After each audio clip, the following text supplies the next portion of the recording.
Ok les gars, aujourd'hui ça va être une vraie vidéo. Ça va être encore une fois une vraie vidéo. Les gars, aujourd'hui vidéo assez spéciale. Je vais faire une vidéo qui m'a été demandée par un membre de Patreon. Je vous remets un peu dans le contexte. Ce membre-là, j'ai fait plusieurs consultations avec lui.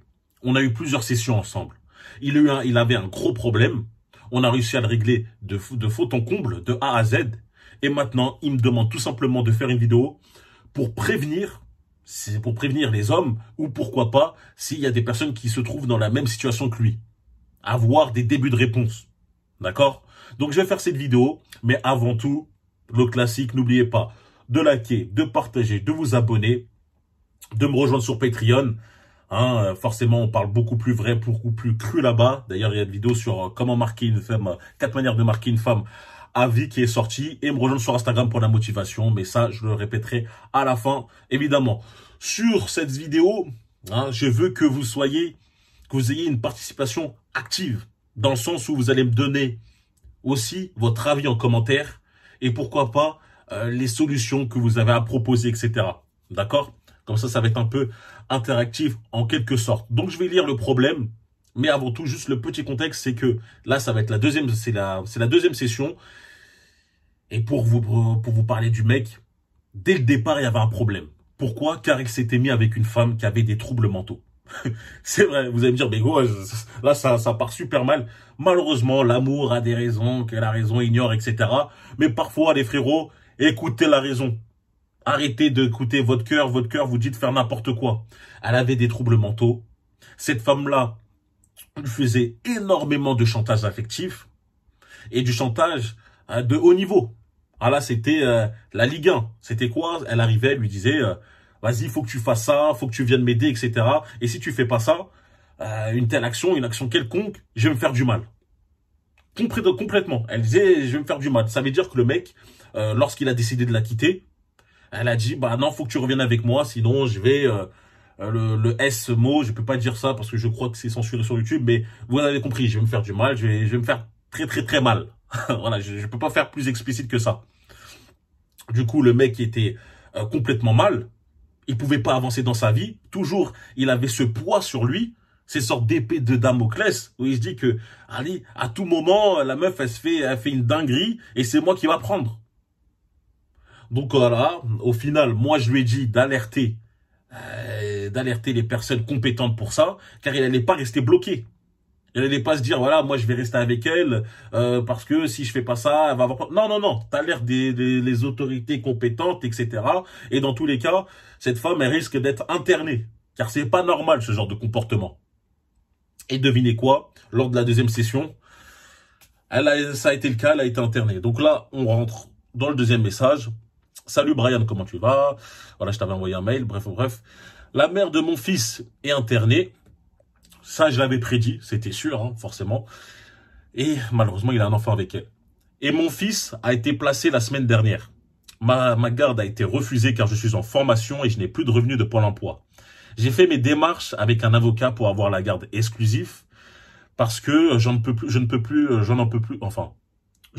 le voir 1 heure par semaine et de le voir pleurer lorsqu'on se sépare. À cause de ma situation sans revenu, j'ai dû revenir chez mes parents. À mon âge, le temps de finir ma formation et de trouver un travail, tu te doutes bien qu'il y a des tensions dans le foyer entre adultes et ma propre mère. Elle me reproche de ne pas avoir fait le nécessaire pour avoir la garde de son petit-fils, alors que c'est moi le premier qui en souffre de cette situation. Même lorsque je travaille sur mes projets personnels, je reçois énormément de critiques à mon égard. Ça induit une sorte d'ambiance négative.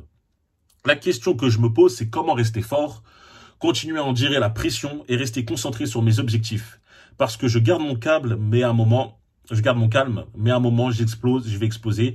Et des fois, je me mets à déprimer au lieu d'avancer. Je te cache pas que je rentre dans un cercle vicieux, mental très fragile, procrastination, etc., etc. Les frérots, lorsqu'on se trouve dans une situation qui est aussi compliquée que la sienne, on est dans ce qu'on appelle la tempête. On est vraiment dans la tempête. Là, on est limite en enfer. Et il y a un adage qui dit que lorsqu'on se trouve en enfer, la seule option possible, la seule option utile, c'est d'avancer. Car se refermer sur soi-même, se lamenter, s'apitoyer sur son sort, ne changera absolument rien à la situation. Alors comment rester fort? Et oui, forcément, lorsque tu perds la garde de ton fils, lorsque même ton ex-femme se fait interner, lorsque tu retournes chez tes parents, lorsque tu n'as même pas de ressources et que tu dois te concentrer avec tous ces problèmes quand même sur ta formation, comment rester fort? La solution, elle est toute simple. Tes conséquences, enfin, les conséquences de tes actions n'ont plus cette simple répercussion. Quand je dis cette simple répercussion, c'est-à-dire qu'elle ne t'affecte plus que toi seulement. Tu as un fils, tu as un enfant. Il faut penser à son avenir à lui. Moi, je lui ai dit cette phrase. Les enfants voient toujours leur père comme un sorte de super-héros. Deviens ce super-héros pour lui. Cette force, enfin, cette situation va devenir une force pour toi. Les épreuves que l'on vit, les épreuves de la vie les plus difficiles sont faites pour forger, nous rendre plus forts. Comme on dit, ce que nous tue pas nous rend plus forts. Ouais, c'est peut-être cliché, mais c'est tellement vrai. Un homme qui a connu les plus grands soucis, les plus grands problèmes, une fois qu'il y a fait face et qu'il a surmonté tous ces obstacles, quelle épreuve de la vie peut lui faire peur? Concrètement, qu'est-ce qui peut le freiner? Absolument rien du tout. Rien du tout, les frères.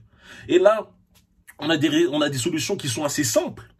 La garde de son fils lui a été refusée. Forcément, il n'a pas de revenus. La justice, elle va faire quoi? Elle va le remettre à son père qui vit chez ses parents, enfin à son père qui vit chez ses parents. Non, elle va essayer de trouver une solution meilleure. Eh ben écoute, c'est simple. Malgré sa formation, je lui ai parlé, je lui ai dit combien de temps tu mets dans ta formation par jour? Est-ce que c'est possible pour toi de trouver un travail, même à temps partiel? Il m'a dit oui. Vas-y frère, fonce. Il m'a dit qu'il peut même faire un travail à 35 heures. J'ai fait, bah alors fonce frère. Montre que tu en as envie. Montre que tu vas avoir, montre que tu cherches à t'en sortir, que tu vas avoir des véritables revenus. Et tout de suite, ça va avoir un impact réellement important face à la juge. Je dis la juge, mais ça peut être le juge, mais bon voilà. Montre tout ça. Lorsque tu es chez tes parents, enfin chez ta mère à l'occurrence, c'est normal qu'il y ait des tensions. Pourquoi? On n'est plus des enfants. Les gars, là je précise, je parle pas aux ceux qui sont mineurs, ou qui ont à peine 22 ans, etc.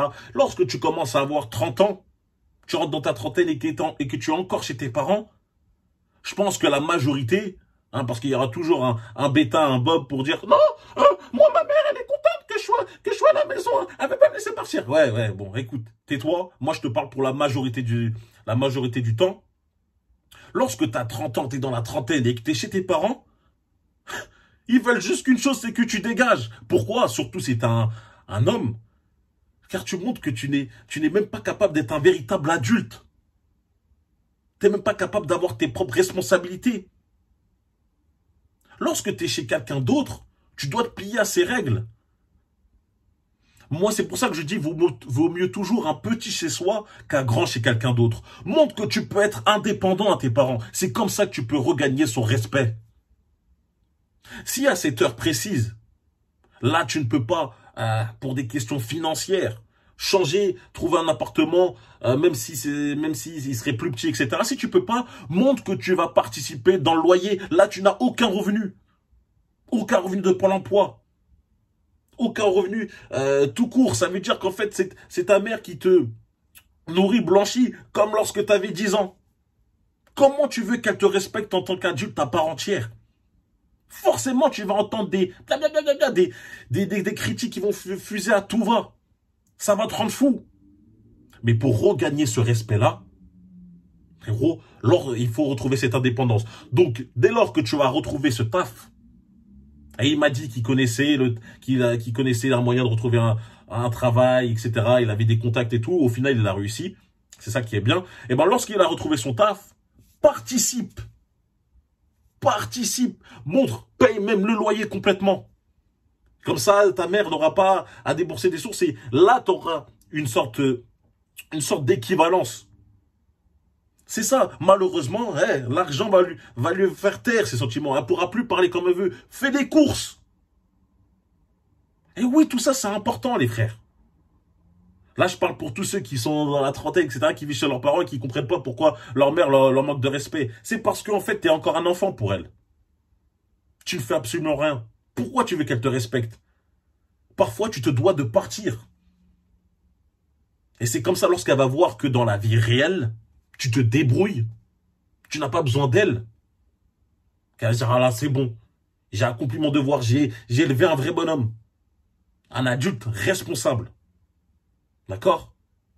Et pour rester fort, dans ces épreuves, comme je l'ai dit, là, je le répète, il faut arrêter. Maintenant, c'est plus ta personne c'est plus ta simple personne. Maintenant, il y a un enfant.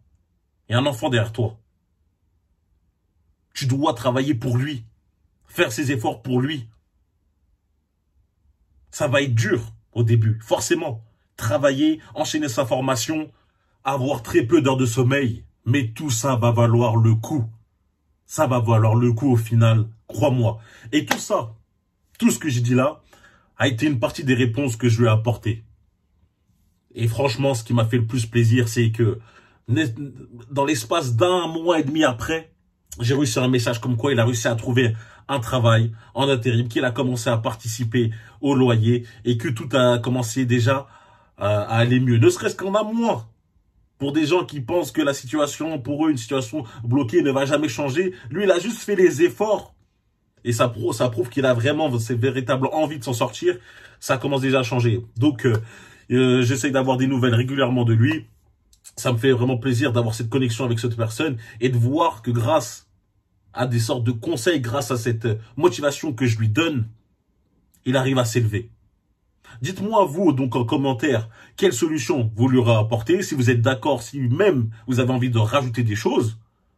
Hein, peut-être qu'il y a des mecs qui sont pas d'accord, mais bon, ça, je ne pense pas.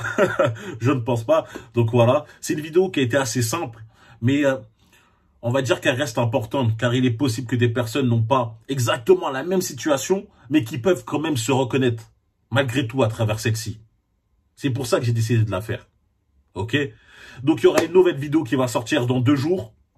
Car, voilà, comme je vous dis, le rythme, il est très élevé. Sur Patreon, vous savez déjà, rejoignez-moi. Et n'hésitez pas à checker, voir un tour, faites un tour pour voir si les vidéos peuvent vous intéresser. Dites-moi en commentaire, outre ce que je vous ai déjà dit, un petit for real, pour montrer que vous avez regardé la vidéo jusqu'à la fin. Merci d'avoir suivi la vidéo. On se retrouve sur Instagram pour la force. Et voilà, n'oubliez pas de liker, de vous abonner, de partager. Peace les frérots.